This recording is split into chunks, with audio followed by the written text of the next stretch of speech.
Well, here I am again with a chance for each of our couples to win $2,000. And there's even a chance somebody might leave here with $10,000. If any of our couples say the secret word, the duck will come down and pay him an extra $100. The word tonight is on. All right, George, who's first for prom?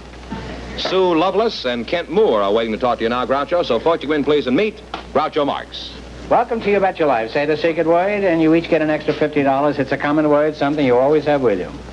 Kent Moore and Sue Lovelace, eh? Sue, you're much too attractive to remain loveless. Are you married? Yes, I am. Oh, you are. End the conversation.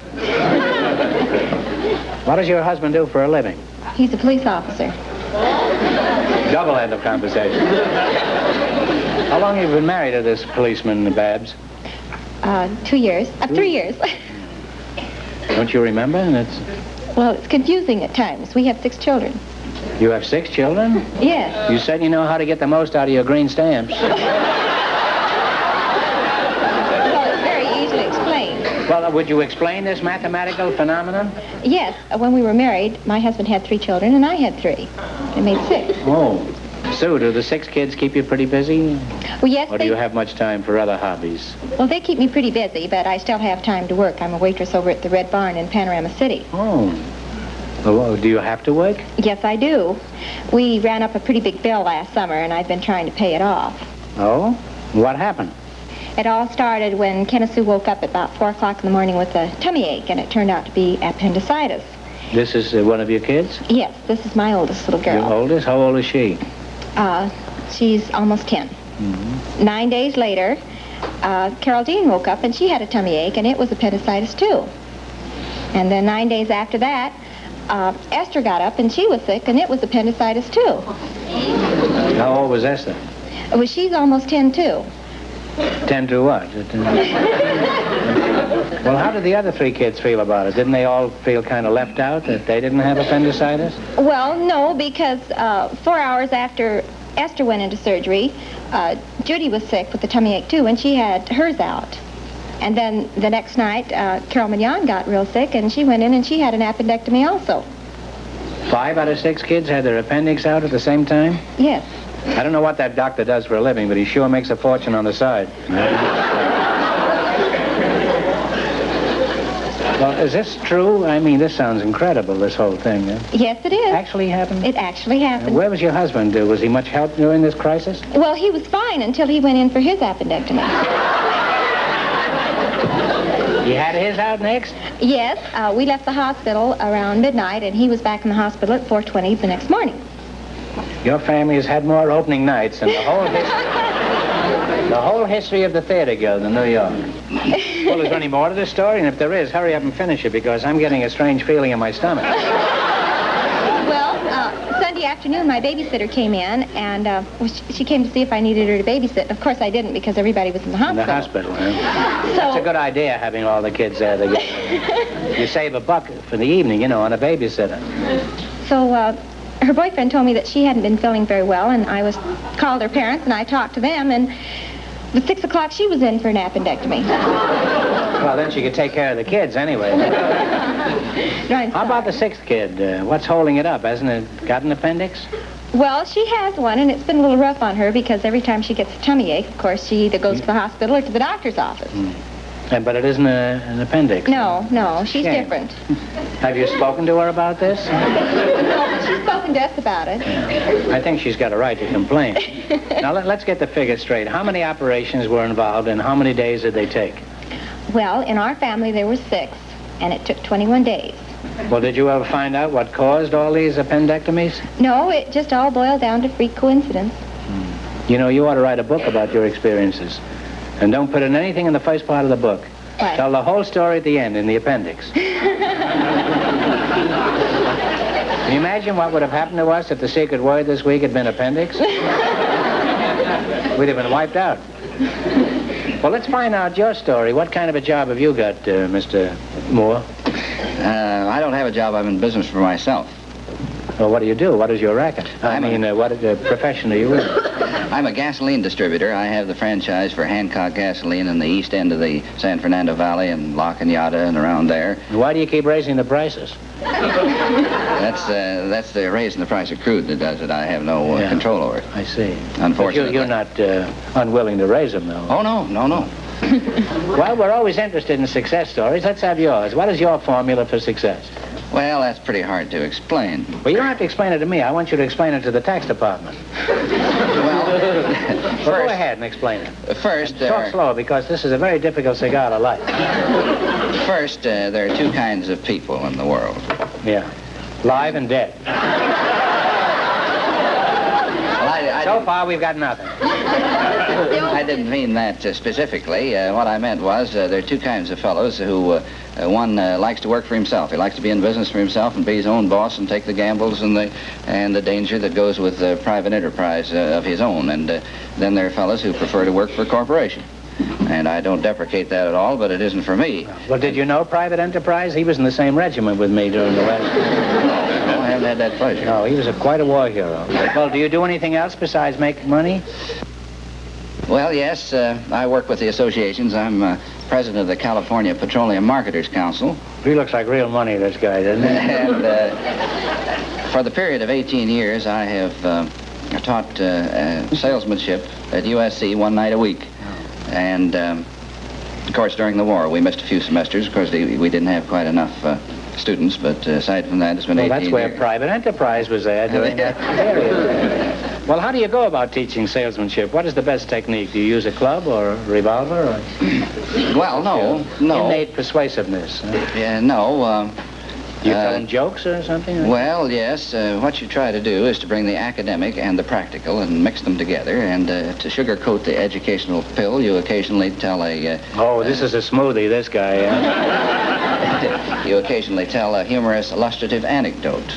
Well, could you give us an example of a humorous, illustrious anecdote? Actually, that's university talk for joke. Yeah. And you don't like to use the right words for anything. Well, you have a whole series of sidesteppers that you use. Well, give us a joke, huh? Well, it has to be apropos, and at the university, we don't tell stories just to be funny, but we tell them so that they're apropos. Now, many fellows... Who is apropos? Do you mean the poet? Do you mean... Well, that's a French word, and I hope it means what I think it does. Oh. I'm sure it doesn't, but let's get on with this. One story... that was Edgar Allan apropos. One story is about, to go back, many salesmen are afraid to sell other salesmen, and they're afraid to sell sales managers. And when I'm talking about that, well, I bring in the story about the chap who had a hunting dog, and his name was Salesman, and a wonderful hunting dog. Whenever he'd go out with this hunting dog, he'd get birds. And one fellow reserved him for 3 seasons and always got birds, but the 4th season he came out, took this dog out, and didn't get anything. And he came back very irate to the owner, and he said, "The dog is no good. He's lazy. He just won't work." And the owner said, "I blame myself." He says, "I blame myself. You know, that dog's named Salesman, and he's been doing so good for so many seasons, I figured I'd give him a little raise in prestige and title, and so I began calling him Sales Manager. Now all he wants to do is sit around and bark at the other dog."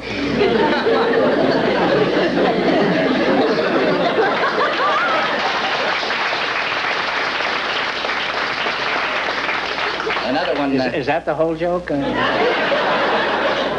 No wonder you had such a small class at UCLA. They were all willing to enlist. Well, I hate to break up this conversation. I'd like to hear a few more jokes, but the time has come to play You Bet Your Life. How'd you like that joke? And Sue, who knows, maybe you can win enough to treat all your customers to an appendectomy. Would you like that? That would be real nice. Okay, now here we go. Just as soon as George Fenneman takes 30 seconds for Gentle White Rain. What's good for washing dishes and clothes is not necessarily good for washing your hair. The fact is, most leading shampoos contain some sort of sulfated detergent. But Gentle White Rain shampoo contains no sulfated detergent at all. Its active cleansing agent is 3 times milder. White Rain gives hair gentle care, leaves it soft, easy to manage, sunshine bright. White Rain, the gentle lotion shampoo containing no sulfated detergent. You selected general information. I'll ask you some questions. If you miss 2 in a row, you're out. If you get 4 in a row right, you win $1,000. Have you got your appendix? I'm afraid I have. Would you like it clipped? All right, here we go. General information is your category. If you get 4 in a row right, you win $1,000. How often is the regular United States Census taken? Talk it over. I don't know, do you? Every 4 or 6 years. 10. I think. We think it's 10. You're right. You're absolutely right. And you have 1 right, 3 more right, and you'll have $1,000. To what religious sect did William Penn belong? Do you know? Yeah, we think it's the Quaker. Quaker Oats, that's right. 2 more right, and you'll have $1,000. What one word did Poe's Raven say? You know? We think nevermore. Nevermore is right. Say, you're getting up in the world here. You're almost there. The next one right, and you'll have $1,000. Foundations for the United Nations were laid in 1944 at a conference near Washington, D.C. What was the name of this conference? Do you know? Dumbarton Oaks. That's right. Oh, you're a smart guy. This fellow's 4 in a right. row right, you have $1,000.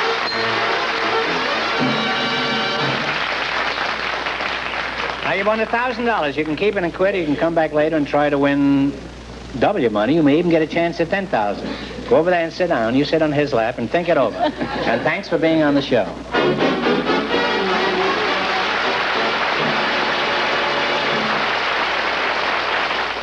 George, who is next for prom? Mrs. Valentina Penberthy and Mr. Youp Wooters are waiting to talk to you, Groucho. Stop yodeling, Fenneman. I'm not sure of that either.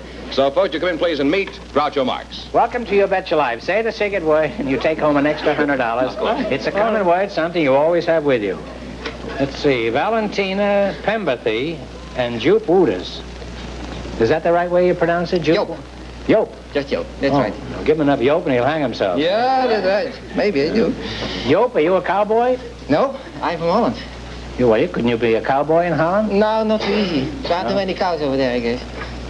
Now, you're Yope Penworthy, is that right? No, Valentina Pender. Oh, you're Oh, I see. Now I got it straight, huh? Where are you from, Valentina? From the southern France. So, are you married? Yeah, How long have you been married? quite a few years. You don't want to say, huh? Mm-hmm. Do you have any children? Two boys, How old are these kids? 33 and 44. Well, in that case, you've been married at least 45 years, huh? You've been married a long time. What system do you use to keep the partnership together? Try to keep my husband healthy, first of all. You try to keep him healthy? When I cook, I never throw the vegetable waters away. They're full of vitamins and minerals, and You I just keep don't the- throw them away. You keep the vegetable water and throw your husband away, is that it? Well, how does this keep your husband healthy? Do you put it in his bathtub and let him soak in the vegetable water? No, I cook with that water. I use that water in my cooking because it has all the vitamins and the minerals. And I always start his meals with a big green salad. You do? Well, in addition to hitting the old carrot water, do you do anything else to keep physically fit? I like to take, I like very much fresh air, and I like to take deep breaths. You like to breathe, huh? Breathe. Well, I that's take deep, enough. deep breaths. Doesn't everybody... well, show us what you mean, Valentin. Well, this is the way I breathe. I take time in breathing. I do. Yeah. Well, we've got all night here, huh? Can you do it that way?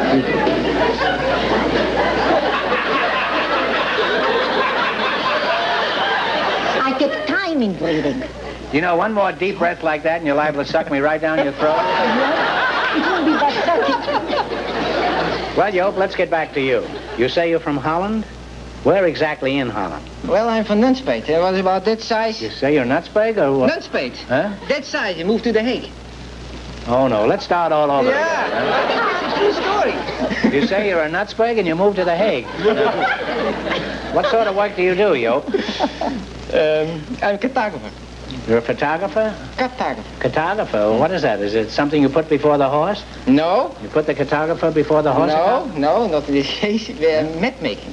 You're map making? Yeah, drawing maps. What is a map? Is that what you call that stuff you find in the bottom of your pockets? No, not that. Maybe They you used to drive call on it your car, flood, you know. huh? You drive in your car, you know. When you're in the car. You drive when you're in your car? That, yeah, You- and then yeah, you can you put drive the on the top map. up, yeah. Sure. We're having quite a conversation. Now, You get the point anyway. Let's start all over again. What'd you say your name was? Now, what is MEP? A map, I draw maps. Oh, maps. Maps. Oh, maps. Oh, I pronounced it wrong. Maps. Okay. Oh, maps. Maps, all right. You said MEP. I didn't know what you meant. Well, a map in Dutch is something like that, you know. You get a map around your ears.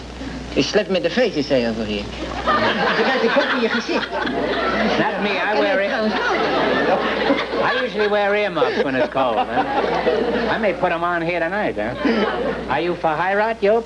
Verheirat? Yeah. No. Oh ja, verheirat. Ja. Ja, but not in that name. Verstehen Sie das nicht? Ja. Sind Sie gerade bei Deutschland, nicht? Ja. Too close. Ja, too close to Ja, Deutschland? so once in a while, eh? Well, the western part or the eastern part where you're too close? Mein Großvater kommt vom Holland. Ja, kannst Plattdeutsch snacken? Kannst kein Plattdeutsch snacken? No, but that's Low German Plattdeutsch. Verstehst du das nicht? Now in Plattdeutsch you say like, Mother, when are we going to have lunch? In Plattdeutsch you'd say, Moeder, we praten met middags. Verstehen Sie das, Joop? Ja, After this explanation. Ja, das ist Low German. Das ist right by the Holland border da. No. Yeah, we used to have a Holland border in our house once. Yeah, but if you know what it is, We had to throw them out. We only would pay $6 a week. Yes, we threw them out right on his map. Now, let's understand. Are you Mrs. Joop? No. Well, you're not Mr. Joop. That's Mr. Joop. Well, Joop, have you and your wife had any exciting experiences since you've been in L.A., such as crossing the freeway on foot? Well, we didn't cross only the freeway on foot. We crossed here this continent 3 times from coast to coast. You crossed the continent from coast to 3 coast? times we got all by thumb. All hitchhiking. And what, hitchhiking? You walked? Yeah, we walked at least 600 miles from the 20,000. You mean you traveled all over by thumb? Yeah.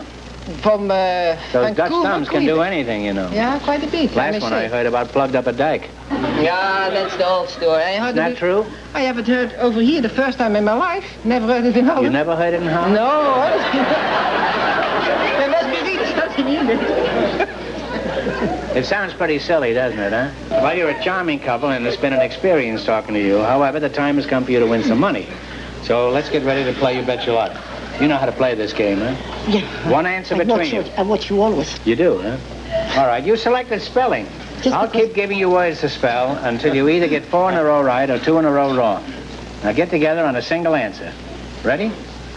Spell the word alloy, meaning a combination of metals. Alloy. A-L-L-O-Y. Give me again? A-L-L-O-Y. That's right. Did you know that? Yes. Yeah. You have 1 right. I figure if he knows it, anybody will know. You have 1 right, 3 more right, and you'll have $1,000. Spell the word appearance, like the way you look tonight. A-P-P-E-A-R-A-N-C-E. You're halfway to $1,000. Spell the word saccharine, meaning sweet, sugary. Saccharin. Saccharine. S-A-C-H-A-R-R-I-N-E. No. What do you mean? Saccharin? Will you repeat the word, please? Please repeat. Saccharin. Saccharin. S-A-C-H-A. Saccharin. I know, but you spelled it incorrectly, and we can't give you 2 chances at the same way. It isn't fair to Joop. Okay. Well, you're not off yet. You see, you only have 1 wrong. Don't get the next one wrong, however. Just be calm. Spell the word. What's that? Saccharin. S-A-C-C-H-A-R-I-N-E. See, I know it because I have it in front of me. If I had it in back of me, I wouldn't know anything. Spell the word parallel, meaning to lie even everywhere. Please repeat it. Parallel. Parallel. Yes. P-A-R-A-L-L-E-L. Parallel. Again? P-A-R-A-L-L-E-L. That's right. All right, we're back on the right track now. 3 more right, and you'll have $1,000. Spell the word aquarium, where you keep fish. A-Q-U-A-R-I-U-M. Absolutely right. 2 more right, and you'll have $1,000. Spell the word recollect, meaning to recall, remember. R-E-C-O-L-L-E-C-T. You have won the money. No, he hasn't. No, No. you're pretty near one. I'm sorry, but you only got 3 right. The next one is it. Spell the word instrument like a violin. Instrument, I-N-S-T-R-U-M-E-T. That is very good, and I'm glad you won it.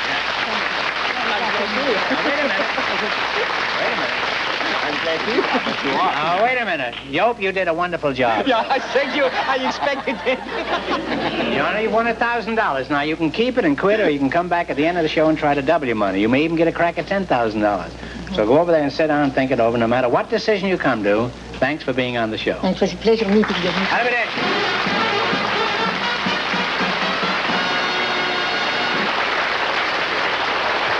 Now, in just one moment, we'll find out if either or both of our couples will try for the big money. You're peering at a better home permanent through an all-new ventilated spin curler. And because you can see right through all new ventilated spin curlers, you get a lovelier, longer-lasting home permanent. Here's why. All new ventilated spin curlers have wide open spaces like this. They let your waving lotion work more thoroughly outside in, inside out. Your home permanent takes better than ever before. All new ventilated spin curlers come in two styles. Soft style for loose waves that last, and regular style for livelier curls. So get rid of your old-fashioned curlers. Get all new ventilated spin curlers. But now, Groucho, it develops that both of our couples are going to try for the big money. So once again tonight, we're going to have two big questions. First, here are Sue Lovelace and Kent Moore, all set to try for $2,000 or $10,000. You decide to go for the big question, huh? Yes. Remember, if you miss it, you wind up with a total of $500. Now, you still going to go for the big money? Yes. One of you pick a number from 1 to 10. The other one spin the wheel.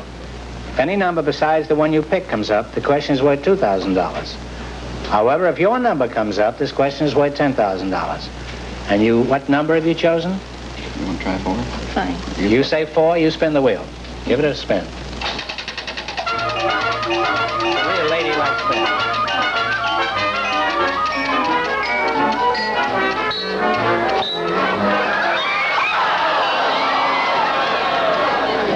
Your number was 4 and it landed on 3, so this question's worth $2,000 if you win.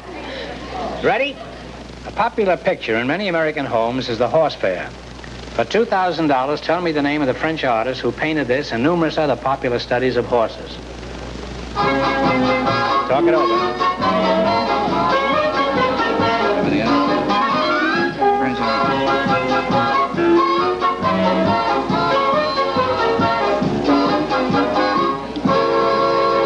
What is the answer you've decided upon? We'll guess on Picasso. No, it's Rosa Bonheur.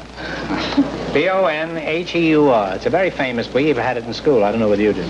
I'm sorry you missed it, but anyway, you wind up with $500. That isn't so bad. Congratulations. Thank you. And thanks for being with us. Mr. Mark.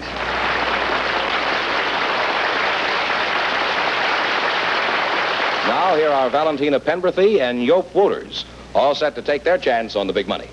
So come on back out here, folks.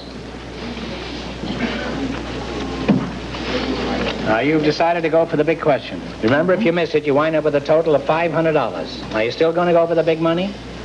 No, I think so. We could try it anyway. Now, one of you pick a number from 1 to 10, and the other one spin the wheel. If any number besides the one you pick comes up, this question is worth $2,000. However, if your number comes up, this question is worth $10,000. All right, now what number do you want? 9. You say 9, you spin the wheel. Give it a good spin. This wheel. Anyway,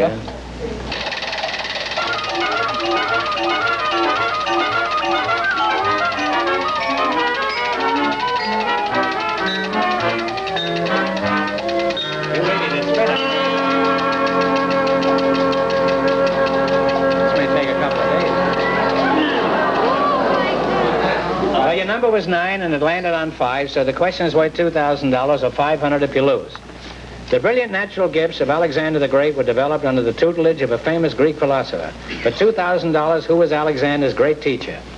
Talk it over.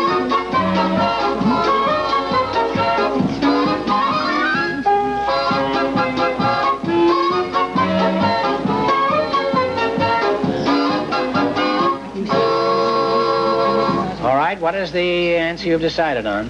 Sophocles. No, you're close. It's Aristotle. I'm sorry you missed, but you wind up with $500. That isn't too bad. Congratulations, and thanks for being with us.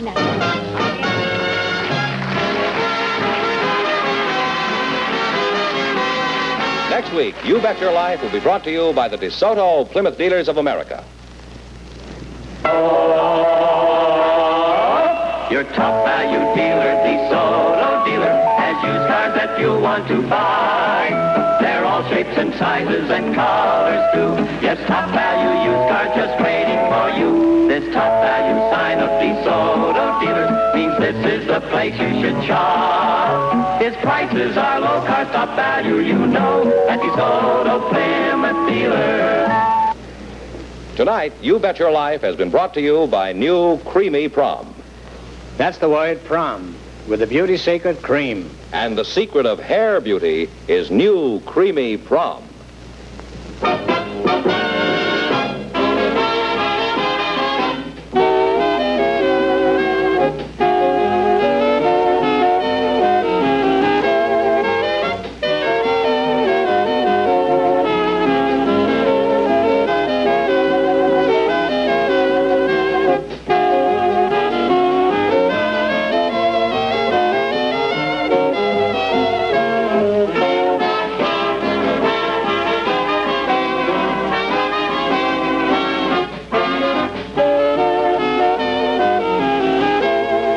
Ladies and gentlemen, for continued research in the battle against heart disease, send your contributions to Heart in care of your local postmaster. And do it right away, won't you?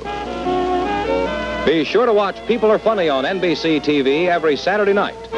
This is George Fenneman reminding you to tune in again this same time next week for Groucho Marx in You Bet Your Life.